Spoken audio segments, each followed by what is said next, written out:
Gerald thought about Pitts all the way home from school. He thought about him from the moment the bell rang at the Blessed Sacrament Academy, during the long walk through Central Park, Nurse's hand clamped painfully on his wrist, all the way to his house on West 57th Street, so that by the time they reached his brownstone, his excitement was so great that he felt he might pee in his pants a little at the thought that the dog would be waiting for him behind the heavy black door. Pitts had been his special birthday present when he turned 10, almost a year ago now. Mother had been sick with baby, whatever that meant, and Gerald had been given Pitts, to teach him responsibility, his father had said.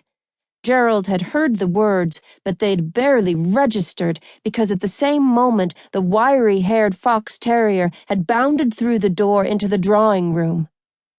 Today his friend was exactly 1 year old, and Gerald had smuggled him 2 butter biscuits from his lunch. He'd been very careful not to let the biscuits crumble in the pocket of his wool coat, or to let Nurse find them. Nurse hated Pitts. She said he was dirty, and that he would bite them all one day and might even smother baby in its sleep. Gerald knew this was a lie. Pitts was special. He had been his special present, and now he was his special friend. Pitts was all around special. Best of all, the dog could read his mind. He saw him doing it. Pitts would cock his head when Gerald was thinking something secret, and Gerald knew that Pitts knew what he was thinking. Now, as the black door was opened at last, Pitts was waiting, and Gerald almost cried with relief. He didn't know why, but he feared that one day the door would open and Pitts wouldn't be there. "If you want to play with that filthy beast, it will be out in the garden," Nurse said. Gerald looked at Pitts, gingerly feeling the biscuits in his pocket.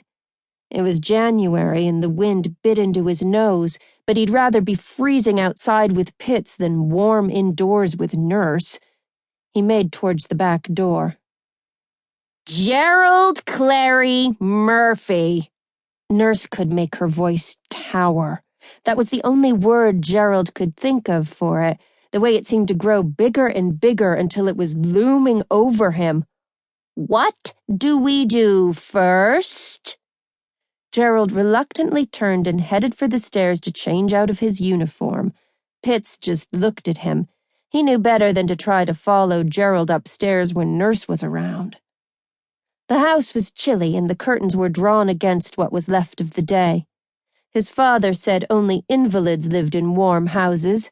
Murphys, he said, didn't get sick, although Mother had been sick with baby. Gerald had seen baby, and baby looked fine to him. Mother was very white, though, and would call out often for Nurse in a high voice, saying baby was unwell or that baby was strange. On the second floor, Gerald had to be very quiet when he passed Mother's door or the nursery so that Mother wouldn't get upset. Nurse was marching behind him, and he hoped she wouldn't try to take his coat with the biscuits, because then he would be punished and Pitts would be banished to the cellar again. Pitts was supposed to sleep in his basket in the little room off the kitchen, but it was so very cold there, it even seemed cold in summer.